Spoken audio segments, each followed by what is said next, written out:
rather see you do one correct push-up than 15 that are incorrect. Does that make sense? Yes, sir. Because what are you learning before you learn anything else? Form. You're learning the right way to do everything. Okay, so here's what I want you to remember. When you do a push-up, it's not complete until your chest lightly touches and your chin touches the mat.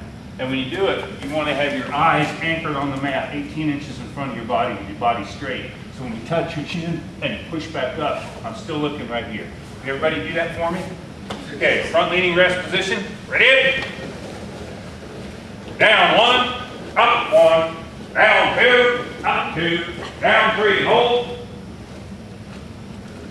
And up, and stay top. Good for that guy, and he's trying to hit me in the body. Should I let him?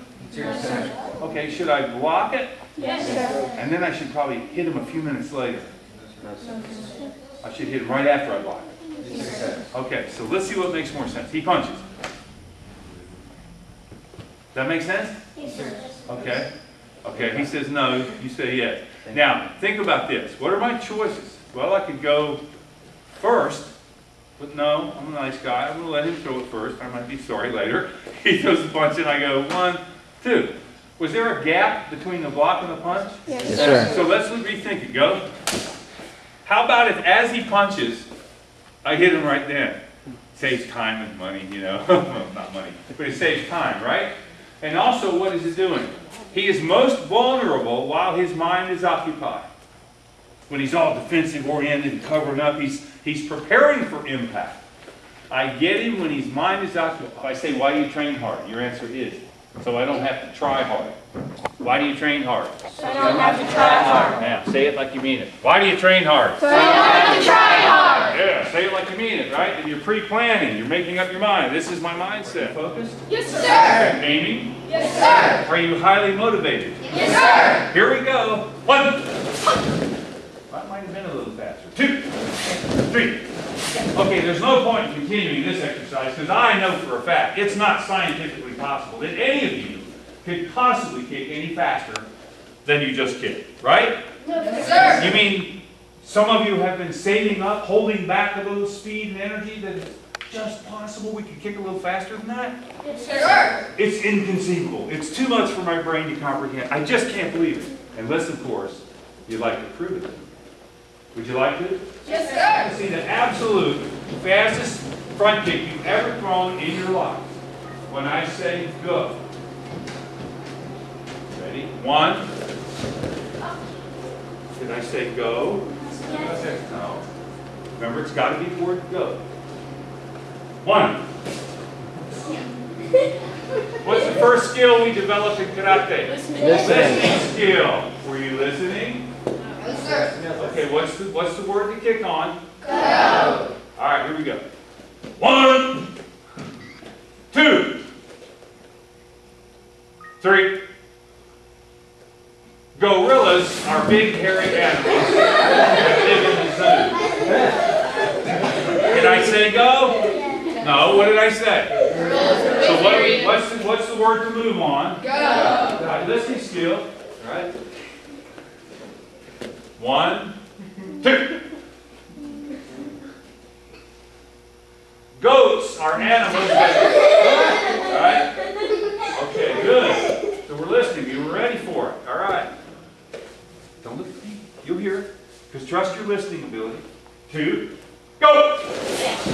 That was the fastest kick ever thrown in karate history, right? So, what does now mean? Answer. In the present moment. In the present moment. What does now mean? In the present moment. Good. So if next time Mom or Dad says, I need you to do it now, you're going to do it when? Now. Exactly. Say, go to bed. That's enough television. Go to bed. Turn that game off. Go to bed. Whatever.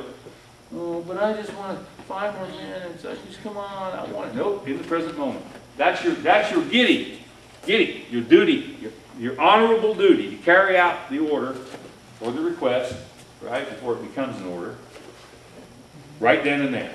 That make sense? Yes, sir. But if the doctor's in the operating room and he goes, nurse, I need this right now, in a minute, don't you think the patient's going to suffer the consequences? Yes, sir. And then the nurse, right? Okay.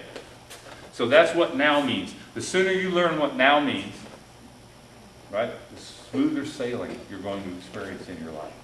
Does that make sense? Yes, sir. Find out what the rules are and Follow. okay, to the letter. And I'll give you one last thought about the pebble story, right?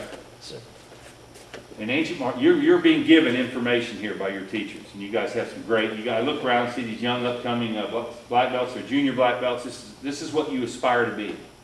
You want to be like these people, and you work so hard that they want to be like you. Represent your position with pride and honor and dignity. Understand? Yes, sir. The world's full of clowns, right? And the world needs clowns, but it also needs senior black belts, right? And junior black belts. It needs those so that young kids have role models and good instruction and good teachers, right? So that's your job. So when you get information from your teachers, you're being given a gift. Believe it or not, knowledge is a gift given to you. We pay for instruction. That's the membership in the school. But the knowledge itself, we say, is separate from that. It's a gift. Now, when Shihan gives you a gift, and a week later he goes, let me see that technique, and you say, oh, what technique? I can't remember. I didn't practice it. I forgot it. I'll tell you why you never do that. The ancient masters of the martial arts used to come to their student with a small, shiny, polished stone. And they would say, this is a bit of my family. Right? Well, they wouldn't tell them that yet. They'd just give them the stone to see if what the student's honor was. And they would go up to the student and say, do you see this little polished stone? The student would go, yes, it's very beautiful. He goes, here. And he'd give it to the student, walk away and say nothing more. 3 or 4 years later, the teacher would go to the student, can I have my stone back now? And the student would go, what stone? You remember it was kind of purple and very shiny and highly polished. I gave it to you one day, standing right here. And the student goes, oh yeah, now I remember. Oh, let's see, where did I put that? I don't remember. Well, I don't even think I still have it. And the instructor would go, oh, I'm very sad that my great-great-great-grandfather gave me that. And it was my good luck charm. It's been in my family for centuries, but, well, okay. And he would walk off, and the student feels horrible. Can't believe I did that. Oh, I'm so stupid. I can't believe it. Right? Seeing the student was troubled, the teacher would approach and say, it really wasn't anything special. I found it on the sidewalk outside. But I wanted to see how much you would care for it. And you treated it like it was nothing. So that's information. When you're given a technique, and a month or 6 months later, the instructor says, I'd like to see that form or that movement I taught you. I don't know where I put it. I lost it somewhere up here in my head, right? I can't remember. You have to care for it like it's a precious stone. That's not just a technique. That's what your parents tell you, what your teachers tell you. Because what is the great equalizer? Knowledge. Knowledge is information. Does that make sense? Yes, sir.